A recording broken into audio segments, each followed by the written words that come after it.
History happened everywhere. A random place, a random time, and a topic pulled from the hat. The challenge: find the fascinating, uncover the unexpected, and share the stories. You're listening to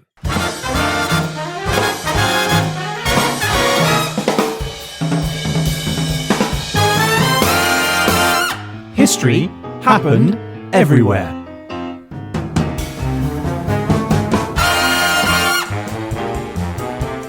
Hello, my name is Ryan Weir, and I am here in the HHE studio with the missing piece to my puzzle. It's Mr. Peter Goddard. Oh, am I missing, or was I never in the box to start with? That's the question. I figure you're just that last one that was never in the box. And you complete the puzzle, and then there's a bit missing. I'm the most frustrating thing on earth.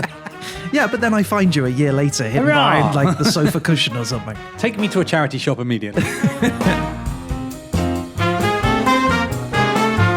It's good to be back from vacation, Peter. It really is, isn't it? I hope the audience was entertained by our out of offices while we went there. They should let us know. Pete and Ryan at HHEpodcast.com. But Peter, now that we're back in the studio, it's time for you to pay your debt to the Derzelator. It is. Yeah. Last episode, you got given riddles in Colombia during 1930 to 1940. So, have you solved the mystery, or will we remain puzzled? Well, Ryan, we are travelling to Colombia, South America, the home of Shakira's truth-telling hips and a colony of escaped hippos. We will discover why bananas aren't necessarily good for you. We'll find out why Peru and Colombia were once at war and not really at war at the same time. And we'll learn about the first Colombian journalist to be killed in the line of duty and the remarkable and rather peculiar trial that followed afterwards. Welcome to Colombia.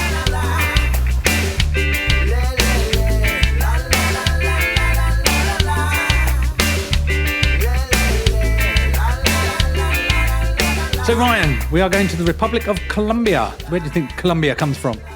Columbia University. Christopher Columbus. I've heard of that guy. You have heard of that guy. But this is spelt with an O and not a U. Colombia, you might say. Do you know what? I'm so glad you said that, because I was going to ask how you spelt it. Yes, apparently it's something that annoys many Colombians, that people don't get their spelling right. I think it's because people say Colombia, not Colombia. That is true. And also places like Columbia University and Columbia Records, I think, is all with a U movies, as well. Pictures? Yeah.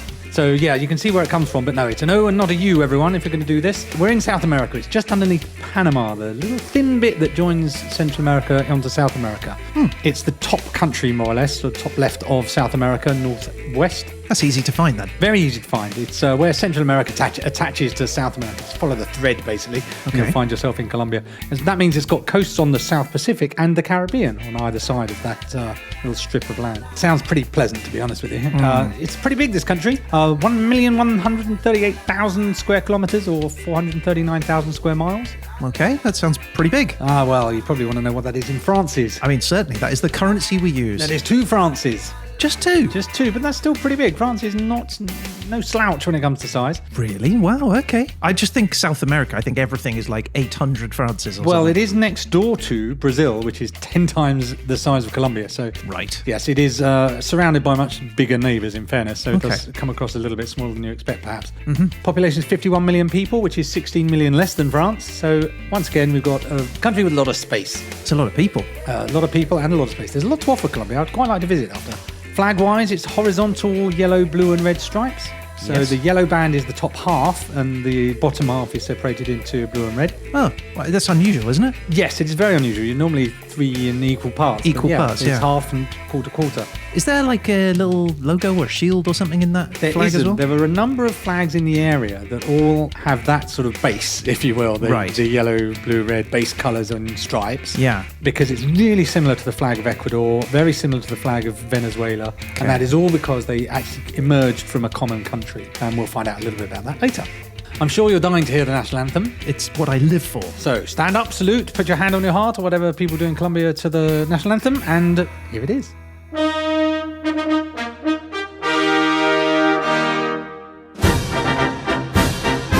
a lovely strong opener, aren't you? Ah, yeah. I want to march. For sure. I bet they look really smart as well. Oh, yeah, I bet they're nice polished boots striding up and down the tarmac. Blue skies. Yeah, I bet they're hot. I bet they're really hot. This is gentle. Yeah, it starts out quite martial and then mellows out, doesn't it? This is like a waltz.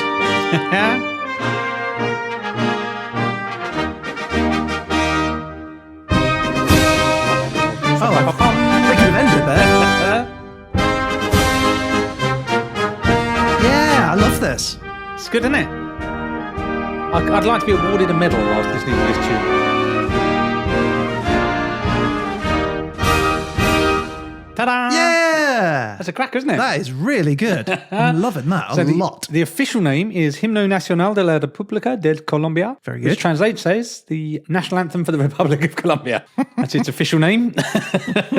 It was presented to the public for the first time in 1887, and it became very popular, and it was adopted basically spontaneously as the national anthem. So it wasn't written to be a national anthem, but everyone went, let's use this tune. It's awesome. Everyone loves it. I mean, I guess they didn't have like the whole of Spotify or Apple Music to listen to, so they couldn't. More limited range of options, I'll grant you. Yeah. But it actually wasn't made the official anthem until 1920. Okay. So official languages you'll find in Colombia, Spanish is the majority language, but there are also indigenous languages. So amongst the official languages are 65 additional languages. Now, I can only assume they don't do what they do in Wales and have street signs in all of the languages. All 65. That's a big road sign. Yes, that might be a little too much for the local budget. But if you like diversity, Colombia is the place for you. Biodiversity I'm talking about. It's the second most biodiverse country in the world after Brazil. Wow. For such a relatively small place compared to Brazil. Exactly so. That's a lot Brazil of being wildlife. 10 times bigger is only the only country managing to get more biodiversity in. And that's partly because Colombia has rainforest, highlands, it's got grasslands and deserts. There's a bit of everything for you. In fact, it's one of 17 what are known as mega diverse countries in the world. Mega diverse. Mega diverse. I know, right? Doesn't feel very scientific, does it? What should we call it? Mega diverse. Right, famous Colombians. Okay. Name me a Colombian? Yeah, they're all drug dealers. Well, we'll talk a little bit about that, but not too much. I did give you a hint earlier. Shakira, whose hips don't lie. Oh, really? She's Shakira? a Colombian. Okay. Sofia Vergara of Modern Family is a Colombian. I always heard that immigrants had a really hard life when they came to America. But when I showed up here, everyone was so nice. The men bought me drinks and offered me a place to sleep. This country welcomed me with open arms and pull-down pants. On a more highbrow note, Gabriel Garcia Marquez. Actor? Writer. Love in the Time of Cholera, you may have heard of. Or 100 Years of Solitude. Yep. Okay. Books. Man write book. Wordy word. Okay. Happy reader. Okay. Wait, did he write the one about the big red ball? See spot run. And Gan Bernal is a cyclist who won the 2019 Tour de France. That's impressive, though, isn't it? It is Winning the Tour de impressive. France. Quite so. I can only imagine where he's practicing up and down mountains or something. Yeah. Have you ever seen those pictures of like Tour de France riders' legs after a race? Oh, yeah. Oh, they're inhuman. horrifying. Okay, famous products of Colombia. Well, you may have stumbled upon one earlier. Obviously, there is one product that leaps to mind when you're talking about Colombia. It's a drug. It livens the mind. It's exported from Colombia in massive quantities. You can get it in powder form. Okay. And I'm pleased to say we've got some here today, Ryan. Great. What is it? I'm talking, of course, about Colombian coffee. Coffee cultivation accounts for 7 to 8% of the GDP of Colombia, so it's a big part of their economy. Oh, wow. It's the third largest exporter of coffee in the world, after Brazil and Vietnam. Okay. And Colombia only produces Arabica coffee beans, with Arabica and I think Robusta are the other kinds of coffee beans. So I thought whilst we're having an episode about Colombia, we should have a Colombian product, so I have some Colombian coffee here. So first of all, I've got here, these are the beans themselves. Let's have a little sniff of those. I know you're not a coffee fan, but... I'm not, but... Oh. Making my little Colombian music. And pass as a musical instrument if you don't want to drink them. Okay, so I'm opening up. I love the smell of coffee, Pete. I don't particularly love the taste of it, but let's go with the smell. So this is a whole bean from Colombia, from an area called Tolima. I can picture myself now. I'm in an armchair in a little coffee shop. Oh, it smells delicious. Do I eat one? I think there are some tasting notes there. But Do people eat beans? I eat chocolate-covered coffee beans, and I love them very much. I think you can eat them. Give it a go. But I also have made you some coffee here. Maybe a little cold, but I'm only going to give you a little bit because it's late. I don't want you up all night, and I know you don't like coffee. So this is the coffee itself. And this is Colombian coffee. These are Colombian beans from Tolima in Colombia. All right. Well, what do we say in Colombia? I don't know. Cheers. Sure.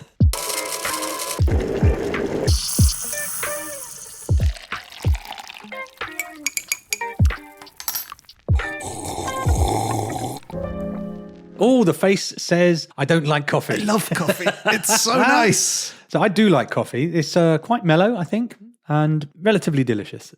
Ryan is not a fan, but No, I that's am not a fan. surprising. It's great. But obviously, I was also making a cheeky reference to the product cocaine, which I don't want to talk too much about because you don't want to just talk about the negatives of a country, and it's not in our time period anyway. But one of the most famous drug kingpins in Colombia was Pablo Escobar, and he imported 4 hippos for his animal collection. Okay. And when he died, they didn't really do anything with them. They just let them roam around free. And now there are about 70 to 100 hippos in the wild in Colombia. Wow, to add to the mega biodiversity. To add to the diversity, they've now added hippos. So they're now wild. Yeah. Wild hippos Wild in hippos. Colombia. Those things are scary too. Yeah, well, they're not sure quite. No one's been killed by them in Colombia yet. There have been some incidents, Right. but they're not quite sure what to do with them. Somebody shot one once and there was a bit of an outcry. They did castrate one in an effort to kind of not diminish the population. It cost $50,000 just to do one. So How many do they think there are there now? somewhere between 70 and 100 From 4. from 4. So they're all going to be a little bit crazy, A aren't little they? bit inbred, yeah, sort of hick hippos. I would say that they all have bad teeth and stuff, but they're pretty bad starving. teeth anyway. Maybe they've got great movie star teeth now. It's all gone the other way. But that, sir, is Colombia. I welcome you. Hey, Pete. Hey, Ryan. Do you know, since the Colombia episode, I've really gotten into drinking coffee because I didn't love it and now I love it. And do you want a coffee? Because I'm thinking I'm going to have another coffee after this. So you like coffee now? Yeah. I have one when I wake up, I have a couple during the morning, then a double at lunch, and then I have some during the afternoon. And then in the evening comes around, I'll have another one then. I like espresso and cappuccino and latte. Wow, and Ryan, that is really a lot of coffee. Yeah. I mean, a little buzzing from it, but that's great. I've got so much energy now and I can focus on loads of things at once. I'm being so productive. You know, I wish I'd discovered coffee before. If only you bought me that coffee earlier. That coffee, but Ryan, the coffee I bought was decaffeinated. What? Really? No, can't be. I mean, I'm buzzing on it. It's great. I love it. No, wait, it could be the sugar. I've been eating lots of sugar. Wait, no, not sugar. Did I say sugar? I mean sweetener. You know, the one you keep under your bed. The white powder. Oh, wait, now I'm thinking, that's not sweetener, is it? No, Ryan, no, it is not. Is it? Yeah. That's my athlete's foot powder. You got any more?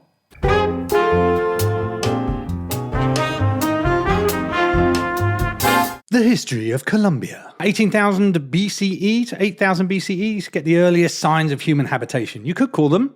Early man. You definitely could. About 12,000 BCE, they're starting to see nomadic hunter-gatherers living in the area, and they start to settle down, and they start growing things. So they start sticking around between 5,000 and 1,000 BCE. Okay. There are some notable societies, including the Muisca and the Tirona, and they start trading, and you get the interconnections. You start to see sort of civilizations emerging. And then you kind of live their lives until about the 1500s, when the Europeans start to arrive and mess things up for everyone, including Christopher Columbus. 1510, Vasco Núñez de Balboa took an expedition to the area and founded a town called Santa Maria la Antigua del Darien. It's a long name, Off the wasn't it? tongue, I know. he was being paid by the word, I think, at that point. That was the first stable European settlement on the continent. Okay. So actually on the whole of South America, this is. So it's kind of an early adopter area, Colombia. I'm sure the locals were really keen on them creating a new whole town there. Yeah, I think they were delighted to welcome them and to absorb them into their society unharmed and unmolested. Yeah. The area was christened the Kingdom of New Granada, and gradually more and more adventurers start arriving, and they're drawn by tales of enormous wealth, gold beyond measure, and El Dorado, the mysterious city of gold. Yeah. Do you think there is a city of gold? No. I do think they had a lot of gold. They certainly seem to have had a lot of gold, but nothing quite as traumatic as people like to talk about. Now, in 1542, the region of New Granada became part of the Viceroyalty of Peru, which was basically all of the Spanish stuff in South America. It wasn't Peru as we know it. It was the whole of South America's. So at this point, we just pretty much forget borders as we know it today. Yeah, you've just got these massive areas that Spain goes, well, that's all ours, and we'll call it the Viceroyalty of Peru. It's not a country, it's just a region, really. The 16th century, you see a new import of people because the European slave traders begin bringing Africans that had been enslaved to the Americas. Yep. 1717, the Viceroyalty of New Granada was established. So this is a smaller territory covering what is now Colombia, Ecuador, Panama, and Venezuela. So still a chunk of space. That is huge. 1810, and this is early, the Colombian Declaration of Independence. So we're used to kind of African independence stories where it's usually after World War II that they all get together. But no, in South America, the Colombians declared independence in 1810, and it became Gran Colombia at that point. But that Gran Colombia also still included Ecuador, Panama, and Venezuela. Colombia was actually the first constitutional government in South America, so it's kind of the paving the way for civilization, if you will.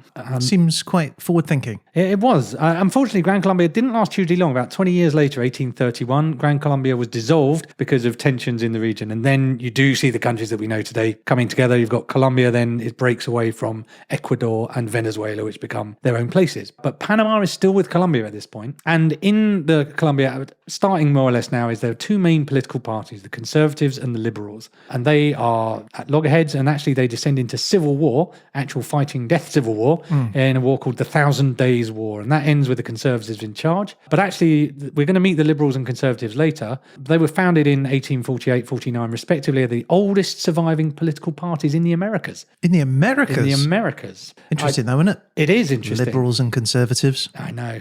As a political way of thinking, they have fought each other for many years. It's an age-old story, isn't it? Now, at this point, we still have Panama and Colombia being one country, but guess what? The Panama Canal is built, and then suddenly Panama becomes a very interesting region of the world, and the USA is very interested in it in particular.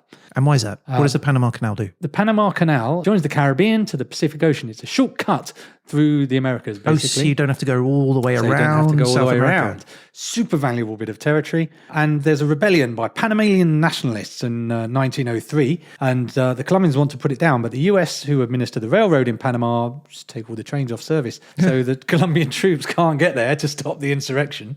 So hooray, it goes on quite nicely. Also, by enormous coincidence, a US warship just happens to show up in the area. No way. I know, right? It was just driving by. Who knew? On November 6th, the same year, the United States recognizes the Republic of Panama, which is an early adopter, if you will. And eventually the Hay-Banao-Varilla Treaty was signed and grants the United States exclusive and permanent possession of the Panama Canal Zone. Oh, what a surprise. That was lucky, wasn't it? What a jolly set of coincidences that was. So Colombia lost Panama, and certainly wasn't due to the US helping them, was it? But they didn't stop being friendly with the US, though, because the US was still very important to them. In fact, they ended up supporting America after Pearl Harbor and were on the side of the Allies. In the late 1940s and 1950s in Colombia, there was a period called La Violencia, the violence, as you may have already translated in your head. And this was just fighting between liberals and conservatives. And literal fighting. Literal fighting. Loads of people were killed. It was started by the assassination of a liberal presidential candidate called Jorge Eliezer Gaitan in 1948. But in a bid to stop the violence, conservative liberals create a national front, which basically what this involves is they take it in turns to run the country. They take it in turns? Yeah, so they go, right, it's going to be Liberals for 4 years, and then, I don't know exactly how many years. And you just hand over? They just hand it over, I guess. That's I don't understand too much about it, but that seemed to be what happens. So there's no voting? It's not democratic? Doesn't seem to be. It seems to be, right, we'll just swap it between us. That's fascinating, because you would think that you would just spend your 4 years either undoing what the other people had just done or putting in place things that you know were going to get undone in the next 4 years. Honestly, I had wished that I'd got this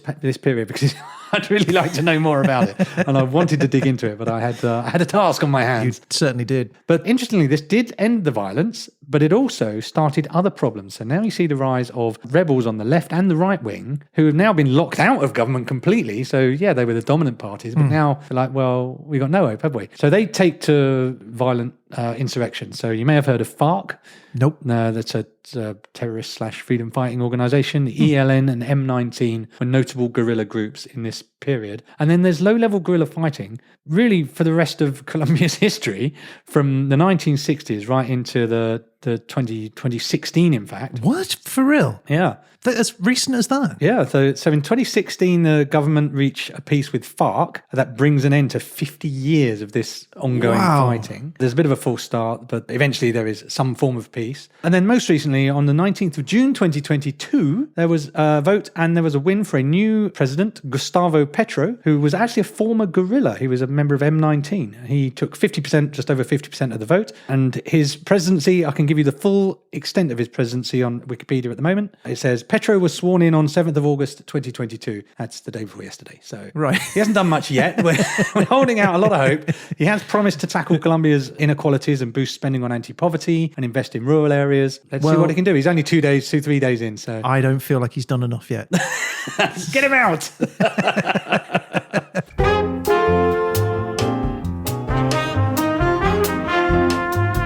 What's a riddle, Ryan? What's not a riddle, Peter? Do you know what? I've been dreading this. I know this has been coming, and I am so bad at riddles. And I just knew that we were going to get to this section, and you were going to what has 2 legs in the morning, a clock at night? And I'm like, I just don't know. My brain doesn't work that way. All right, well, let's see how you do. So I consider riddle to be really, at its most basic, a synonym for a puzzle or a mystery. Yeah. It's a riddle. I don't know the answer. It's something difficult to comprehend. One specific definition I found said it's a question or statement intentionally phrased so as to require ingenuity in ascertaining its answer or meaning, typically presented as a game. Yeah, I think of a riddle as a game. Yeah, and Right. I'd say it's often a question with an unexpected answer. So it's not a test of general knowledge. It's usually a twist of the mind, a sort of reinterpretation of things. So Right. what can you hold in your right hand but never in your left hand? See, I knew this was coming. Yes, you did. What can you hold in your left hand but not in your right hand? My left hand. Correct. Oh, did I get it right? nailed it. Okay. Poor people have it. Rich people need it. If you eat it, you die. What is it? Poor people have it. Rich people need it. If you eat it, you die. What is it? See, I know there's people screaming at this podcast right now going, oh, you're so an idiot. Is it fast food? It is not fast food. It is in fact. No, I want another guess. Okay. Is it? Open your mind. Okay, what do poor people have? Rich people need it. And what was the other thing? If you eat it, you die. If you eat it, you die. Eat it, you die. It's got to be like poison or something. Hold the phone, everyone. It's coming. 20 minutes of silence ensue. I think it's nothing. Yes, you've got it. Boom. It's nothing, right? Cheers. If Sound you effects eat of nothing, cheers. you'll die. Exactly, yes. Right. So the oldest riddle on record is God, I believed... hate those things. I won't make you do any more. There are some more coming, but Okay. they're impossible because I've made them impossible. Right. The oldest riddle on record is believed to be about 4,000 or 5,000 years old. Wow. From ancient Sumer. Okay. And it goes, there is a house. One enters it blind and comes out seeing. What is it? And it is, you'll never guess it. It's a school. You enter it blind and you come out seeing. It's more metaphorical, the value of education. But possibly the most famous riddle of all was the riddle of the Sphinx. What's the riddle of the Sphinx? Well, you were aware of the Sphinx as in the... cat-like creature in Egypt? Lady-faced cat creature, yes, exactly. In Greek mythology, is the body and the tail of a lion, the face of a woman, and the wings of a bird. You can see it at Giza today. And the goddess Hera sends the Sphinx to plague the people of the city of Thebes. And the Sphinx would sit outside the city, and every time someone wanted to visit, they'd ask them the riddle. Okay. If they answered correctly, they could come in. If they didn't get it right, she ate them. Death by Sphinx. Exactly. It seemed a bit harsh, but there you go. Come on then. Just hit me, Sphinx. Okay. I want to get in. What has 4 legs in the morning, 2 at noon, and 3 in the evening? You're not going to get it. No. 4 in the morning. 4 legs in the morning, 2 at noon, and 3 in the evening. A human.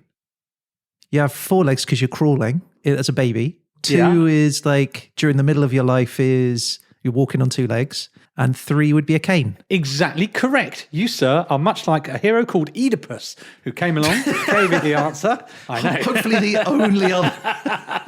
The only way in which you Similarity. resemble Oedipus, let's hope so. The Sphinx, on hearing the right answer, jumps off the cliff to her death, which seems a bit extreme. Could have just gone home having done the job. And the plague was lifted, and that's all thanks to a riddle. So I can go into Egypt now? You can. Suck it, Sphinx.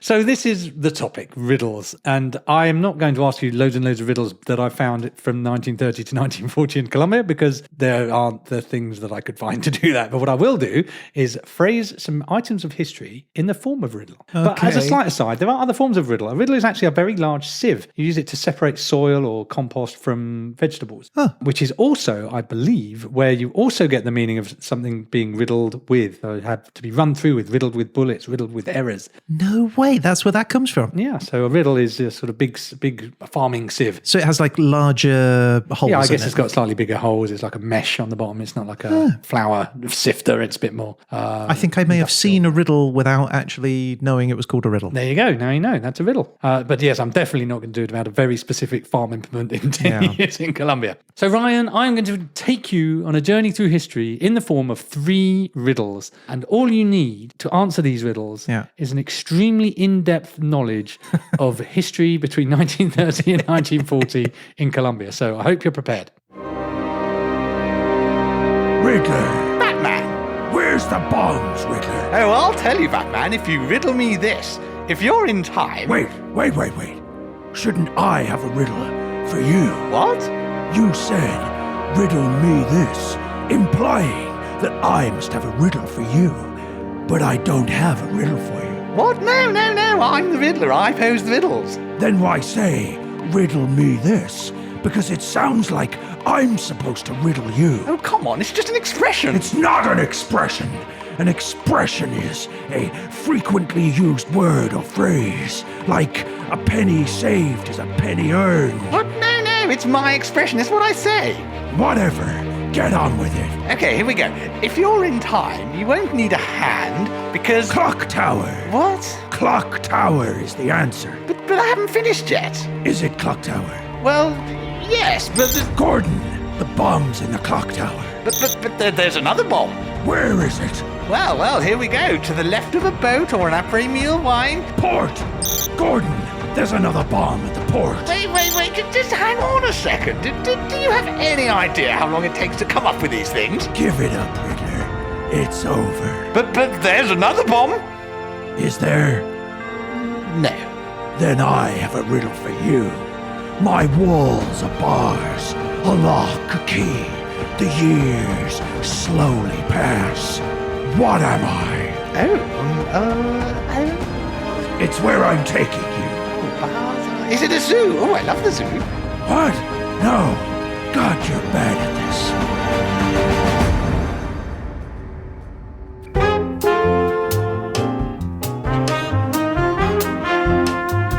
Okay, so riddle in Colombia, 1930 to 1940. Our period happens to coincide mostly with an era known as the Liberal Republic. This is 16 years of liberal control. We talked about the liberals and the conservatives earlier. Yep. Starting in 1930. In fact, 9th of February 1930, there were elections that were a victory for a guy called Enrique Herrera of the Liberal Party. And this is a big deal. Why is this a big deal? Because the conservatives had been winning for a long time. The conservatives had, in fact, been in charge since presidential elections were introduced in 1914. It had been conservatism all the way through to 1930. Wow. Wait, so this is before they do that whole 4 year thing? Yes, Okay, it's right. before that. So it's the first time the Liberals have actually got into power. And a big part of that is, well, let me pose you a riddle, Ryan. Okay. When I'm yellow, I'm ready. When I'm black, it's too late. But working with me may well seal your fate. What am I? Now, I'll explain some history to you that might help give you some context. Okay. But yes, when I'm yellow, I'm ready. When I'm black, it's too late. But working with me may well seal your fate. What am I? So, the War of 1,000 Days I mentioned before, that was... I think I know what the answer is, by the way. We'll see. No, I think, can I write it down? You can write it down, yes. All right. There's a general answer that I think you can get and a specific answer that I think you will not. Okay, I think I might have got it. It's ready, okay. Yeah. So yes, I mentioned the War of the 1,000 Days. It started a period of conservative control. The Conservatives were very friendly with business, and they offered very favourable terms to businesses wanting to establish in the country. In 1899, the Magdalena region of Colombia, that's the far north on the Caribbean Sea, saw the arrival of a bunch of Americans from Boston. Okay. They were representatives of a Boston-based company called the United Fruit Company. Right. Better known today as Chiquita. Oh, really? I've seen them. They've got the little blue logos on the item. You can say it. You can say it. No, It's you not a say what secret. I've written down. He's written down banana, people. For the record, he has written down banana. In 1899, it was created by miner Cooper Keith, Andrew Preston, and Lorenzo Baker. Mm-hmm. And it pulled together some existing banana plantations, but it also focused on developing infrastructure. So they owned roads, they owned railroads, ports, they owned telegraphs, housing, they owned shipping, including what was known as the Great White Fleet, this fleet of merchant ships that were all painted white to help keep the bananas cool inside the ship. Did they own the packs? The packs? Yes, they did own the packs. And the yards? They were wicked smart. Now, the Conservatives wanted a business-friendly environment, so they offered the companies, and in particular the United Fruit Company, great rates, tax breaks, and basically the United Fruit Company buys up a load of land, also sets up distribution networks in this Magdalena area, but they become very influential in government, and they do this across various countries as well in South America. And actually, this situation where you've got a fruit company that is incredibly influential in government gives rise to the phrase you may have heard, the Banana Republic. Yeah, I've heard that phrase. Yeah, so this would be a good example of something that was becoming a a banana republic, which was so influenced by the policies of the banana company in this. But is that where the phrase comes from, or is it just an example of that? They were in various other countries, so it wasn't specifically from Colombia, but United Fruit, I think, primarily is the creator of banana republics, various banana republics. Banana Republic. So United Fruit becomes endemic in an area through vertical integration. So they own railways, ports, the boats, in the US, the distribution. So they own everything, really. Now, that's really bad for competition, as you can imagine. But on the other hand, local Colombian businesses had started to try and do export, but they didn't have enough money or capital, or they couldn't come together sufficiently to develop all this stuff. So it's a bit of a double-edged sword. So I'm trying not to be too unfair to the United Fruit Company, although they are about to cover themselves in shame in the near future,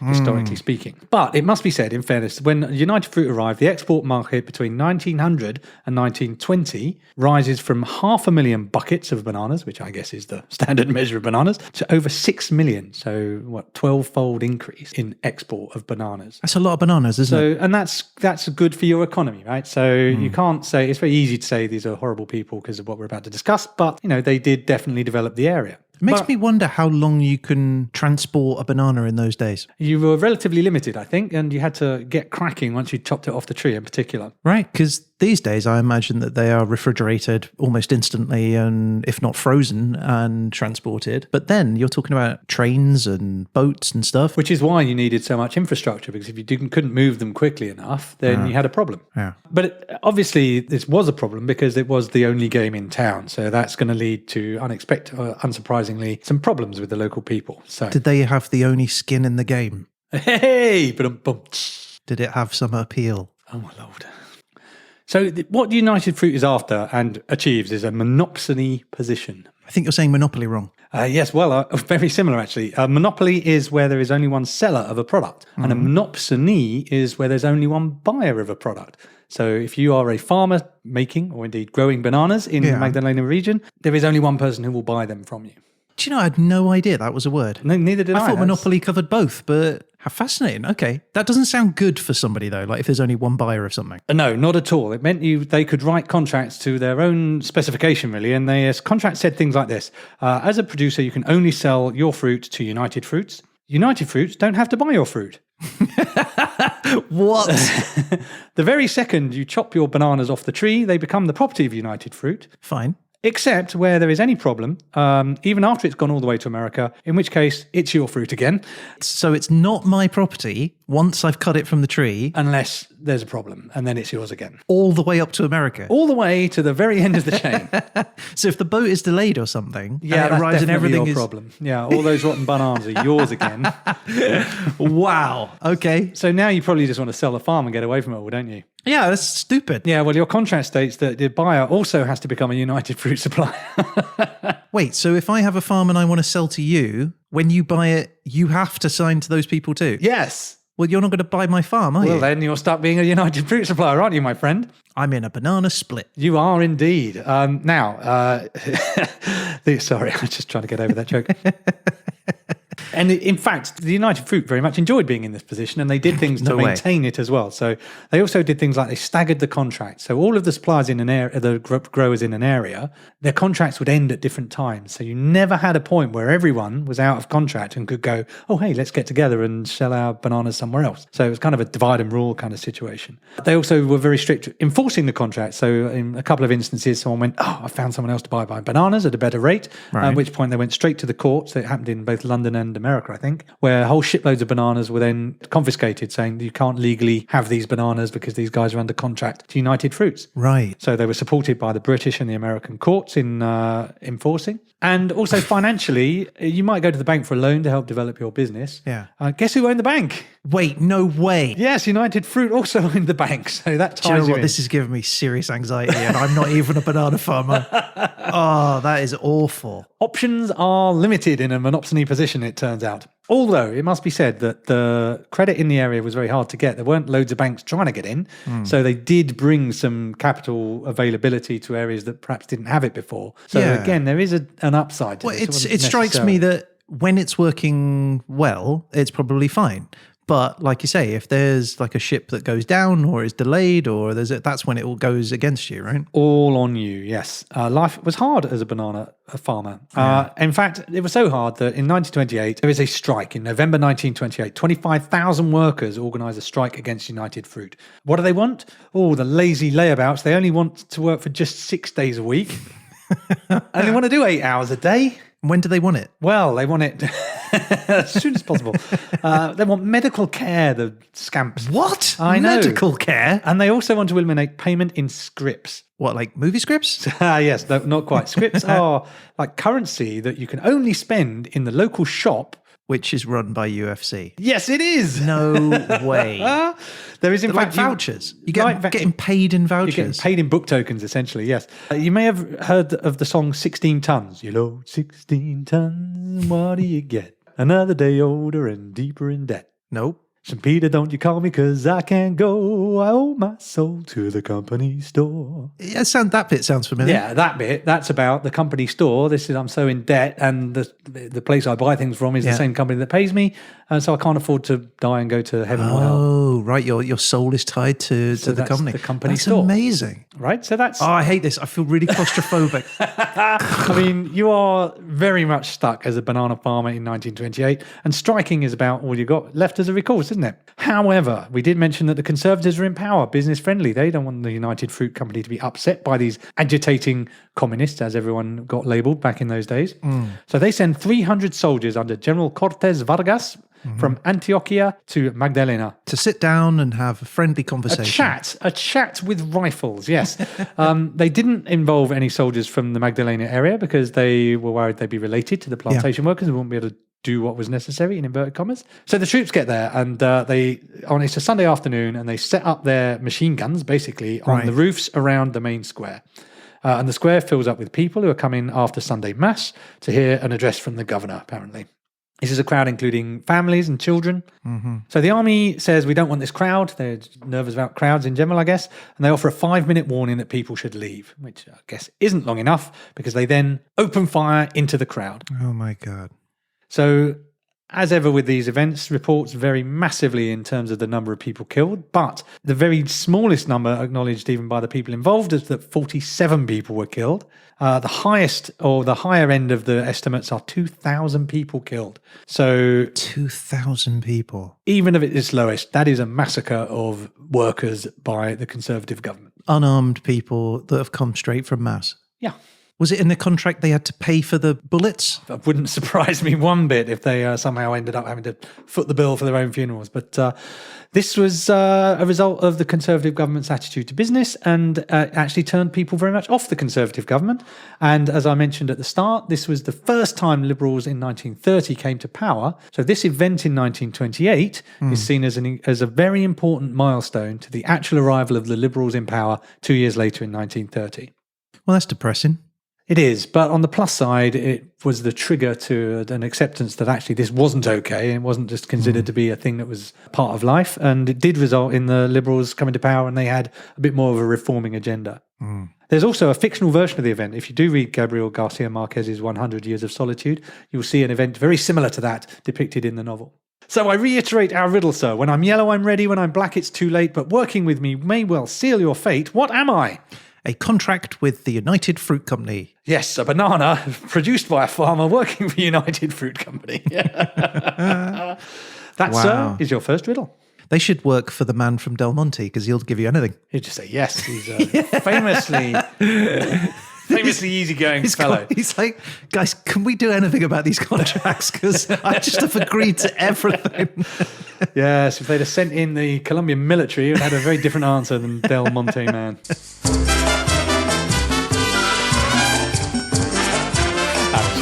Banana, and I'm here to say you're gonna have to work a very, very long day. You can't take any rest, or you will be under arrest. So don't slack off, 'cause Chiquita's got a profit.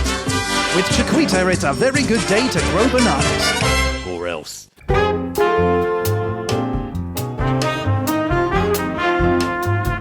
Okay, we're on to our second riddle, Ryan, and there's a type of riddle that's kind of, I call it a contradiction. It's when is a thing not a thing? Okay. You may have, probably the most famous one is when is a door not a door? When it's a jar. When it's a jar, exactly. So for our not necessarily first English as a first language audience, a jar means very slightly open, but also a jar, meaning a glass vessel. Bit of a play on words. Another one is when is a car not a car? Oh, when it's in a jam? No, when it turns into a parking lot. Turns into a parking lot, turns right into a lot, or becomes a parking lot. I prefer the jam one. Yeah, I do. So there are a lot of strange contradictions in the next story, but I've chosen this one for a riddle. When is a lowered flag not a lowered flag? When it's raised. Well, once again, this is going to require some in-depth knowledge of Colombian history. So let's give you some background and see how you do. All right. So we're now into 1932. We're 2 years after the election of the first Liberal government. Okay. It's a bit of a ruckus in southeast Colombia. Oh, what is it now? Is it carrots or something? Well, if you look at a map of Colombia today,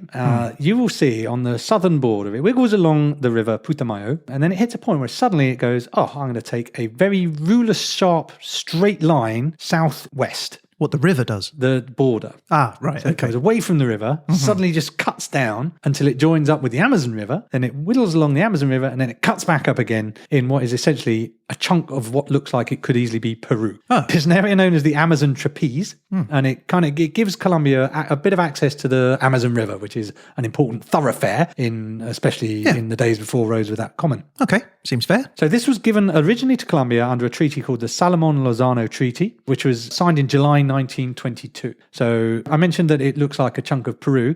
A lot of Peruvians felt it very much looked like a chunk of Peru as well. Right, okay. And they were very irked about this for a whole decade until 1932. And then there were about 200 to 300, reports vary, private Peruvian citizens, in inverted commas, who decide this isn't okay. I don't think this trapeze belongs in Colombia. our We think land it should back. be Peru. Yeah. So they rock up to a small town called Leticia in Colombia, and it's the corner of the bottom right-hand corner of the Amazon Trapeze. They're not sightseers, they're heavily armed, in fact, and they take over the town. They expel the Colombian authorities and the police, and they go, right, we're taking this back for Peru. Okay. So our first contradiction is when is an invasion not an invasion? And the answer is when it's a private affair. This was a bunch of private citizens. So this wasn't state-sponsored? This wasn't state-sponsored. The Peruvian government said, no, this is nothing to do with us. These are just, again, communists. Everyone believes everything happens, you get called a communist and dismissed. So they say, no, it wasn't us. It was totally private citizens. This would have been a little more convincing if a number of them hadn't been Peruvian military in uniform. And one of them called Lieutenant La Rosa, who was a garrison chief for the Peruvian army. But I did read somewhere that he actually resigned before joining the expedition. So it's a contradiction. So Peru is saying it's nothing to do with us, but they aren't exactly against it either. Yeah, they're not saying, hey, guys, come back. Right, exactly. So they certainly don't do anything about it. They just go, oh, no, look at that. So the invaders, in inverted commas, they settle in, and for a short while, no one's really doing anything. And partly this because Leticia is really remote. It's in the jungles. It's 600 miles more than from Bogota. There's not really any roads. Colombia doesn't really have a navy. It doesn't really have an air force. What are they going to do, walk there? And is this cutting Colombia off from the Amazon now? Well, at the Is moment... it strategic for this town? It is on the Amazon, and it's a port, so it's got some value. So yes, to some extent. But the insult doesn't go unnoticed. The government doesn't do anything immediately, but the Colombians, much like the Peruvians, are like, what? Hang on, that was ours. They're like, whoa, Peruvians, what are you doing? On September 19th, the Colombian newspaper El Tiempo report that they had got over 10,000 letters calling for war. Letters? Letters, yes. Wow. Not even an angry email or a tweet. Nor a tweet. So Colombia's like, oh, I guess we better do something because the people are getting a bit irked. So they start off going, well, let's do some shopping. We're going to need some ships. So they go shopping for warships. Okay. They go to France and get some merchant ships and repurpose them and get a warship or two. And they get $10 million to spend on actually building a navy because, we should do something, but we didn't have anything to do it with. To take back land from 300 soldiers? Yes, well, yeah, I mean, It seems overkill. Well, yes, but we'll discover, it'll become clearer why, because Peru is not helping either. It'll become clear in a second. So they shop for some ships and they boost their air force as well, which starts at a grand total of about 15 aircraft to over 80 in the end, because they arm They armed their airline. The Colombians actually has the world's second oldest airline. It was called SCADTA, Right. the Sociedad Colombo Alemania de Transportes Aéreos. And this was weirdly mostly German. It's mostly German pilots, and it was started as mail carrier, but it was also an airline. But they basically armed the airline and make it the Air Force. So when is an Air Force not an Air Force? When it's your airline, I guess. And this is all pre-Second World War, isn't it? Yes, it's about a decade before 1932, so a few years before, yeah. Okay. So Peru are busy too because they also send some forces to the area. So this is why it is escalating on both sides of the river. Don't forget, when is a war not a war? Well, it's their private forces. They've been disowned by the government, but they've also realised that the Peruvians are so excited by this, and the people of Peru are so happy for it. The Peruvian government say, well, these guys have been motivated by patriotic aspirations, and it would be immoral to abandon them to the Colombian forces. It would be. So what can I do, says Peru. It wasn't us, but now I'm going to send a load of troops to the area.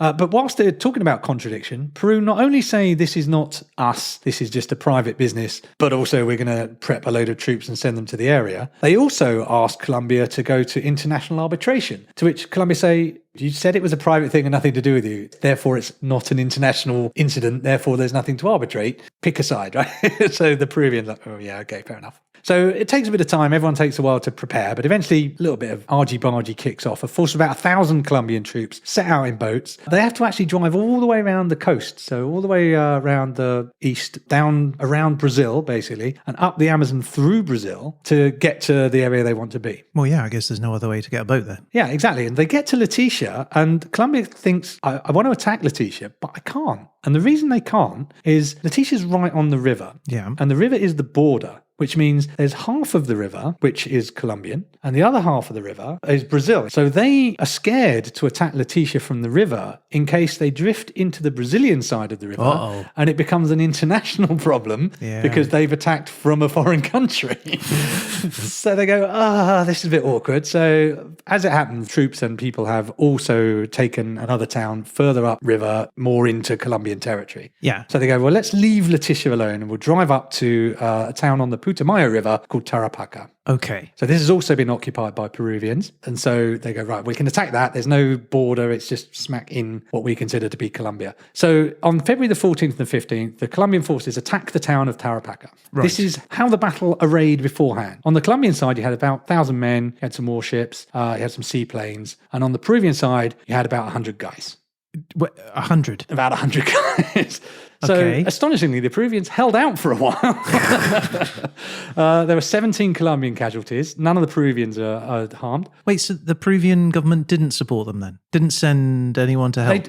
There's 100. We start with 100 people just in Leticia. Yeah. Now you've got Leticia and Tarapacá occupied. So there's more troops in the area. Okay, right. And the story itself is quite hard to get a really clear picture of because I've read various, slightly in the detail, contradicting versions of things. The broad facts are definitely correct, but is it 100 people or 200 people? I've seen different versions. Certainly less than the Colombians. Very much so, yeah. Okay. So the Peruvians are doing quite well, but then they run out of ammunition and they go, oh no, we sneak off in the night, and Colombia takes, in inverted commas, Tarapacá.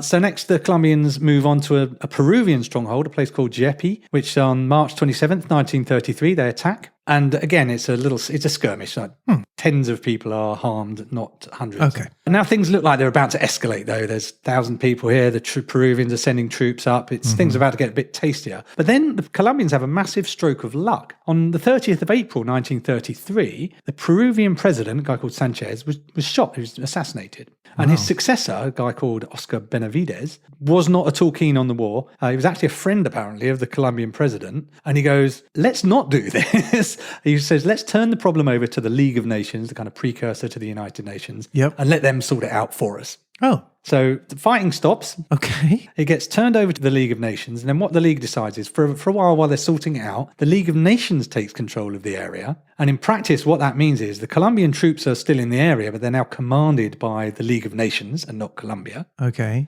Interestingly, Peru asked not to be told that fact because they didn't want Colombian troops. So they want League of Nations troops. Sure. Fine. Colombian troops, not fine. So they said, don't tell us they're Colombian.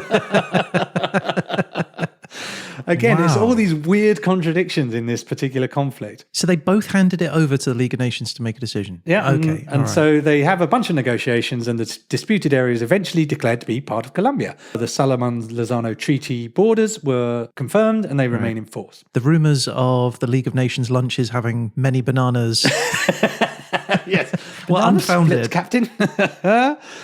But after that, not much. As a war, it's not a massive, it's a footnote in history, really. The relations between the Peruvians and Colombians seemed to get back to normal quite quickly, and it was just Peruvians just go, well, that was the decision. Yeah, I guess. I found it fascinating, but it's not well documented. It's just this minor thing that happened in Colombian Peruvian history. And those areas today, do we know? Like, are they still quite rural and out of the way, or is it now like It's a big... still they're both still towns. Okay. I don't know how big they are. There's still I think it's still a trading port in Leticia, but I'm not sure how important it is. But that trapeze is still part of Colombia. So if you look at the map today, you can see that it's really obvious when you look at it, the sticky down bit that could easily be part of Peru. I will check it out. But back to our riddle. When is a lowered flag not a lowered flag? And this is another of those little diplomatic things like don't tell us they're Colombian. So this is an extract from a letter from the Peruvian ambassador to the American Secretary of State in 1933. The Peruvians have derived considerable satisfaction over the way in which the Peruvian flag was removed from Leticia. A great deal had been made in the country over promises never to haul down the Peruvian flag at that port. The flag was not hauled down, but the flagpole with the flag attached was taken up and carried across the river to Peruvian territory, where it was replaced in the ground with the flag still flying. So they just dug it up and carried it back to Peru and said, we never lowered the flag. Yeah, that's thinking laterally, isn't it?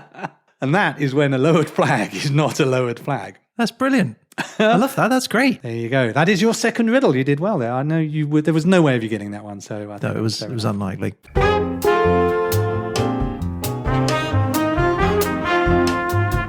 Okay, the final and hardest of the riddles. Yay.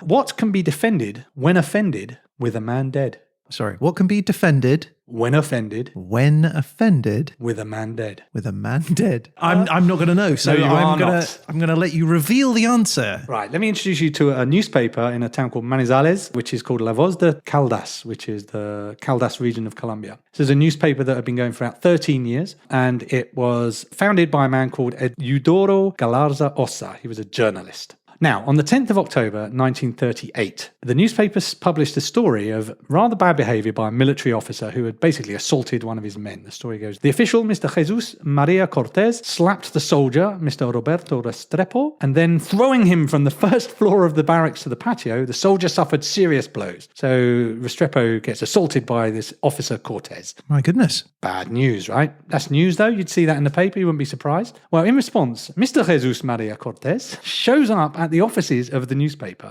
He says, I want to see who's responsible for that newspaper article. Okay. Now, it's not really 100% clear if he was the author or if he was just the founder or the editor, but in any event, our man Galarza says, yeah, I'm the man responsible for this article. He reads the first part of the article to the guy and he says, is that true? And Cortez goes, yeah, that's true. So he reads the second part of the story to Cortez and goes, is that true? And he goes, yeah, that's what happened. And he reads the rest of it and he says, is that true? And, yep, that's all true. So he goes, well... What's the problem? So it's all true. Yes, it's all true. So what's your problem? He goes, well, I'm not happy. So Galarza offers to publish a letter from Cortez. Well, you can put your side of the story, even though you've kind of said all this is true. And Cortez isn't happy with that either. There's not really anywhere to go there. So Galarza reiterates the offer and then eventually just goes, right, well, thanks for coming. And reaches his hand out to say goodbye. And Cortez says, we're going to fix this now, pulls out a gun and shoots Galarza 3 times. What? He demanded satisfaction for this entirely true article and shot the guy and he dies. He gets rushed to a medical facility. They can't help him. He dies. This makes him the first journalist in Colombia in history killed for doing his job. Wow. Sadly, not the last. But that's not the weird part. That's It's not the it's weird a weird part. The weird part is what happens next. Okay. The case goes to trial. So Cortez doesn't deny killing Galarza and he doesn't deny the truth of the article, but he has a representative, a man called Jorge Eliezer Gaitan. Do you remember him from the beginning? I remember the name. He is a lawyer and a politician. He'd been a minister for education and labour, and he was a mayor of Bogota when the case comes to court, which is 10 years after the actual crime. Now, Gaitan, by the time the case actually comes to court, is a candidate for the presidency, but he still is defending this guy, Cortez. So the defense he comes up with, legitimate defense of military honor. And I don't fully understand this. So this is going to sound weird, and it's because it is weird and I don't understand it. So don't ask too many questions. But the argument was, in a regular self-defense situation, there are two people. There's the attacker and the self-defender. Okay. But in the defense of honor, there is the aggressor, the defender, but also this third party, which is this honor, which is society, right? Society's impacted by an honor being abused, I guess. Okay. Yeah, exactly. And military honor is supposedly a special class of honor, which needs even more defending. So offending the military honor is almost a third party in the dispute. So it sounds absolutely mad, but this defense worked, right? Gaitan convinced this judge, a guy called Judge Perepe, in April 1948, who's this? Jesus Maria Cortez is acquitted for shooting this journalist. In cold blood. And the reason was because he was defending military honor. And that was made it okay, apparently. Even though it was true, you've still said something bad about the military, and that is an impugning the honour. He was just reporting what happened. Well, yes. He wasn't making a statement about anything. It is worth noting that current modern Colombian law, this would not fly. It must be untrue for this defence to work. I guess it's still a potential thing, but it must be untrue to impugn honour. One would argue, presumably because the person who was staining the honour of the military was the guy who assaulted his troops. Yeah. But, it worked. This is what happened. The judge accepted it, and this guy Cortez got off. Wow. Now, Gaitan might have been pleased with his achievements. For fully 24 hours, the next day he was assassinated and killed. Wait, but what? So yeah, he gets the judgment. Genuinely, the next day he's assassinated, and that is what kicks off the La Violencia, which we talked about earlier. That all happens because he's been assassinated. And meanwhile, poor old Galaza has been completely forgotten. His killer was never brought to justice. The advocate who got his killer off himself died, but then became kind of a figure of, I would say, martyrdom of some kind. And just to add insult to injury, 40 years after the event, there was a journalist asked Cortez how he thought about it now. And the journalist said, I told him if this situation were repeated, would he kill him again? And he said, yes. No remorse, not at all bothered. So the answer to what can be defended when offended with a man dead is Colombian military honor in 1938. Yeah, I wouldn't have got that one. No. So there you have it. Three What an riddles. astonishing story. It's crazy, isn't it? It There are all really sorts is of crazy. Twists and turns and unexpected appearances. Wow. A mystery and a riddle. There's wrapped riddles, up in an enigma. Riddles a go-go. Now, I appreciate they were very hard riddles and you needed very in-depth knowledge of some very specialist subject matter to get them right. But, I got the banana one. You did get the banana one. That was very well done. Well, Peter, I feel riddled out. I don't think I could fit in another riddle. Well, good, because it was riddled with riddles. It was indeed riddled with riddles, and riddled with facts. It was. And riddled with stories, and riddled with bananas, which were probably riddled with spiders. I've heard those stories. But no, well done. Congratulations. I mean, I really genuinely didn't know about how you were going to handle the riddles in Colombia part. I think the way that you structured this was fantastic. I loved it. I want to hear more in the verdict, and I encourage people that are listening here to let us know your thoughts too at Pete and Ryan at HHEpodcast.com.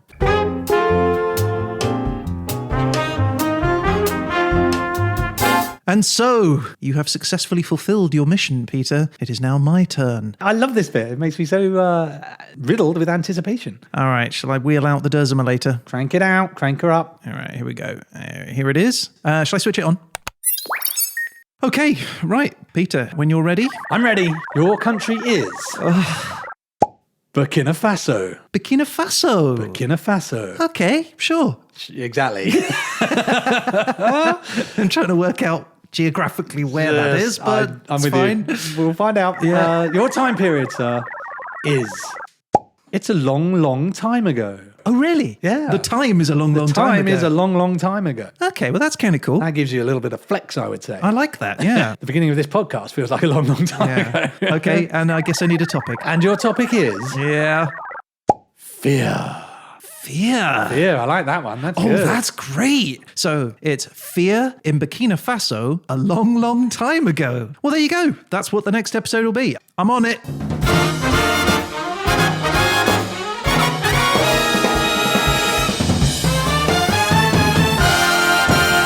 Okay, well, there we go. That is the show for this week. Thank you all for listening.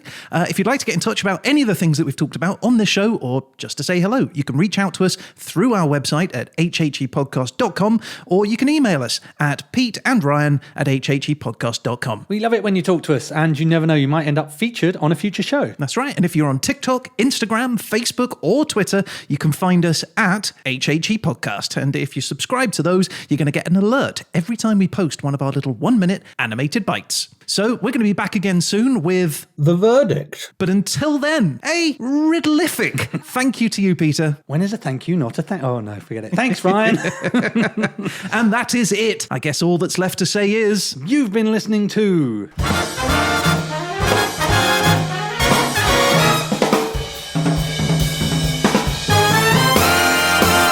History happened everywhere.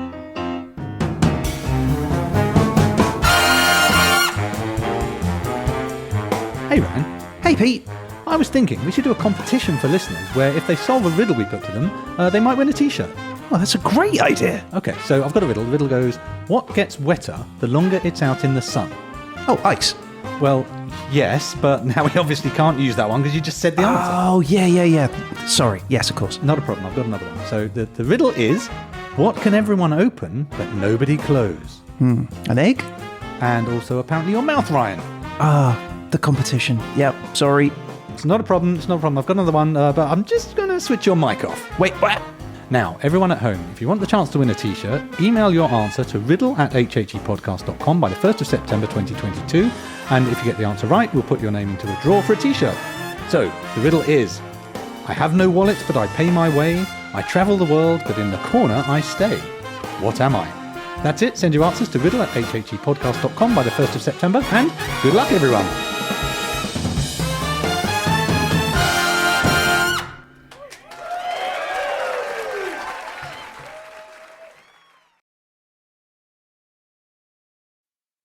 It's a stamp, isn't it? Oh, for God's sake.